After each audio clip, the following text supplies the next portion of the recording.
Hi friends, ഇന്ന് നമ്മൾ ഉണ്ടാക്കാൻ പോകുന്ന പാൽ കൊഴക്കട്ടയുടെ ഇൻഗ്രീഡിയൻസ് എന്തൊക്കെയാണ് വേണ്ടതെന്ന് നോക്കാം കേട്ടോ. ആവശ്യമായ സാധനങ്ങൾ: തേങ്ങ, പിന്നെ പഞ്ചസാര. ഞാൻ അതിൻ്റെ മേലെ 2 ഏലക്കായ ഇട്ടിട്ടുണ്ട്. നമ്മൾ ഈ തേങ്ങാപ്പാൽ എടുക്കുമ്പോൾ അത് അരക്കാൻ വേണ്ടിയിട്ടാണ് കേട്ടോ ഈ ഏലക്കായ ഉള്ളത്.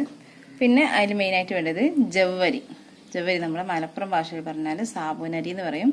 ഇതാണ് ജവ്വരി. ഈ ജവ്വരി, പിന്നെ പൊടി, നമ്മുടെ അരിപ്പൊടി ഉണ്ടല്ലോ, സാധാരണ പത്തിരിക്കൊക്കെ പൊടിപ്പിക്കുന്ന അതേ അരിപ്പൊടി. ഇതൊക്കെയാണ് നമുക്ക് അതിന് ആവശ്യമായ സാധനങ്ങൾ. ഇനി നമുക്ക് എങ്ങനെ ഉണ്ടാക്കുന്നത് നമുക്ക് നോക്കാം. അപ്പോൾ നമ്മൾ എന്താ ചെയ്യണം, ഈ മാവ് നന്നായിട്ട് കുഴക്കണം കേട്ടോ. അത് ഞാൻ കാണിച്ചു തരാം. അത് ഞാൻ അരിപ്പൊടിയിലും തേങ്ങ ഇട്ടിട്ട് വേണം നമ്മളത് കുഴച്ച് ചെറിയ ചെറിയ ബോളാക്കിയിട്ട് വേണം എടുക്കാൻ വേണ്ടിയിട്ട്. അത് ഞാൻ കാണിച്ചു തരാം.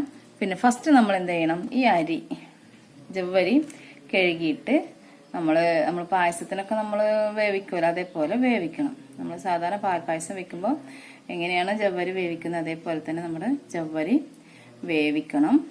പിന്നെ തേങ്ങാപ്പാൽ എടുക്കണം. പിന്നെ ആവശ്യത്തിന് ഇതിൽ ഷുഗർ ആഡ് ചെയ്യുന്നപ്പോൾ ആവശ്യത്തിന് ഷുഗർ ഇട്ട് കൊടുക്കണം കേട്ടോ. പിന്നെ ടേസ്റ്റിന് വേണ്ടിയിട്ടാണ് നമ്മൾ ഈ ഏലക്കായ ഞാനിവിടെ വെച്ചിട്ടുള്ളത്. ഓക്കെ, അപ്പോൾ നമ്മൾ എങ്ങനെ ഉണ്ടാക്കുന്നത് നോക്കാം. തിളക്കാറായി ജവ്വരി ഞാൻ തിളക്കുന്ന വെള്ളത്തിലേക്ക് ഞാൻ ഇട്ട് കൊടുത്തത്. ഓക്കെ, ഇതിലേക്ക് ഞാൻ നല്ല ഉപ്പ് ഇട്ട് കൊടുക്കുക കേട്ടോ.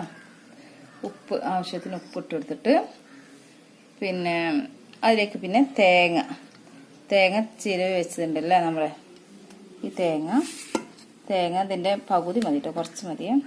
ഞാൻ ഇതിലേക്ക് ഇട്ട് കൊടുക്കുകയാണേ. ഇതിലേക്ക് ഇട്ട് കൊടുത്തിട്ട് ഇത് നന്നായിട്ട് മിക്സ് ചെയ്തിട്ട് ഇത് ഉരുണ്ട് പിടിക്കണം. പിന്നെ ബാക്കിയുള്ള തേങ്ങ ഇത് ഞാൻ പാലെടുക്കാൻ വേണ്ടിയിട്ടാണ് ഉപയോഗിക്കുന്നത്. പാലെടുക്കാൻ വേണ്ടിയിട്ട് നമുക്ക് എത്ര തേങ്ങ വേണമെങ്കിലും എടുക്കാം കേട്ടോ. ഞാൻ ഇതിൽ 1 തേങ്ങ എടുത്തിട്ടുള്ളൂ. ഞാൻ കുറച്ചും കൂടെ തേങ്ങ ഇതിൽ ആഡ് ചെയ്യുന്നുണ്ട്. പാലെടുക്കാൻ തികയില്ല. അപ്പോൾ നമ്മളെ വീട്ടിലെ തേങ്ങക്കനുസരിച്ച് നമുക്ക് യൂസ് ചെയ്യാവുന്നതാണ്. ഓക്കെ, ഇതിലും കുറച്ച് കൂടുതൽ തേങ്ങ വേണം. ഈ പൊടിയിൽ ആഡ് ചെയ്യാൻ വേണ്ടിയിട്ട് കുറച്ച് കൂടുതൽ തേങ്ങ തന്നെ വേണം. അപ്പോഴേ അതിൻ്റെ ടേസ്റ്റ് ഉണ്ടാവുള്ളൂ കേട്ടോ. അപ്പോൾ ഞാനിവിടെ കുറച്ച് കൂടുതൽ തേങ്ങ ഞാൻ ഇതിൽ ഇട്ട് കൊടുക്കുന്നുണ്ട്. ഓക്കെ, ഇത് നമുക്കൊന്ന് നന്നായിട്ട് മിക്സ് ചെയ്തെടുത്തിട്ട് ഉരുളകളാക്കി എടുക്കണം.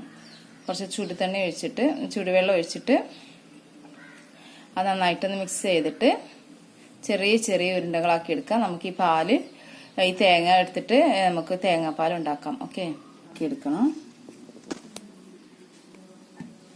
ഇതാ നമ്മുടെ ബോൾ ഇവിടെ റെഡി ആയിട്ടുണ്ട്. ഈ ബോള് നമ്മൾ ആ ജവ്വരി കേട്ടോ, ഞാനിതിൽ ഓരോന്നോരോന്ന് ഇങ്ങനെ ഇട്ട് കൊടുക്കുകയാണ്.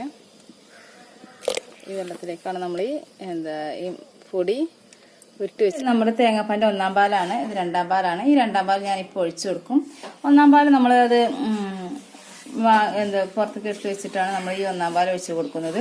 അപ്പോൾ ഈ 2-ാം പാലും ഇതിൻ്റെ കൂടെ തന്നെ ഷുഗറും നമ്മൾ അതിൽ ആഡ് ചെയ്യാം. ഓക്കെ, ഇത് അതിൽ ഫസ്റ്റ് 2-ാം പാലും പഞ്ചസാര ഞാൻ ആഡ് ചെയ്ത് ഇതിലേക്ക് പിന്നെ തേങ്ങാപ്പാൽ മറ്റേ 1-ാം പാൽ ഞാൻ ഒഴിക്കുകയാണ്.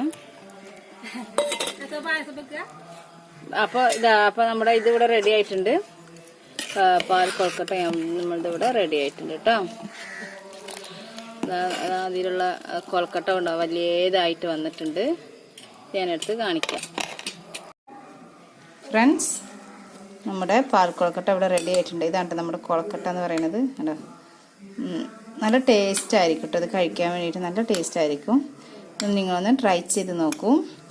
ഇതിന് വേണ്ട സാധനങ്ങൾ എന്തൊക്കെയാണ്? ജവ്വരി മീൻസ് നമ്മുടെ മലപ്പുറം ഭാഷയിൽ പറയുകയാണെങ്കിൽ സാബുനരി എന്ന് പറയും. പിന്നെ അരി, നമ്മുടെ പത്തിരിക്കൊക്കെ പൊടിച്ച അരിപ്പൊടി. പിന്നെ അതിൽ തേങ്ങ, അതായത് തേങ്ങയുടെ അംശങ്ങൾ ഇതിൽ കാണുന്നുണ്ട്. എനിക്ക് നന്നായിട്ട് കാണുന്നുണ്ട്. വീഡിയോയിൽ ഇത്രയധികം കാണുന്നുണ്ട് എനിക്കറിയില്ല. പിന്നെ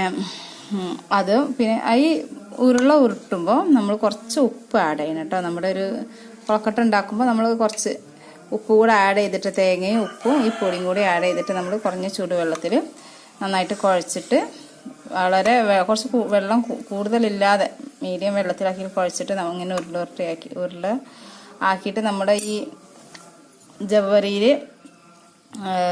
വെന്തോറിന് നമ്മൾ ഈ കൊഴക്കട്ട ഇട്ട് വേവിക്കണം. വേവിച്ചിട്ടതിന് ശേഷം നമ്മൾ എടുത്തു വെച്ചിട്ടുള്ള 2 പാലുണ്ടാവും.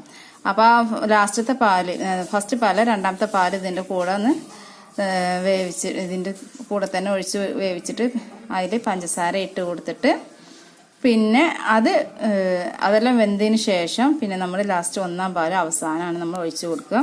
ഇത്ര പണിയുള്ളതിന് വേറെ ഒരു പണിയൊന്നുമില്ല, വളരെ സിമ്പിളാണ്. അപ്പോൾ എല്ലാവരും ട്രൈ ചെയ്ത് നോക്കണം. Okay, thank you.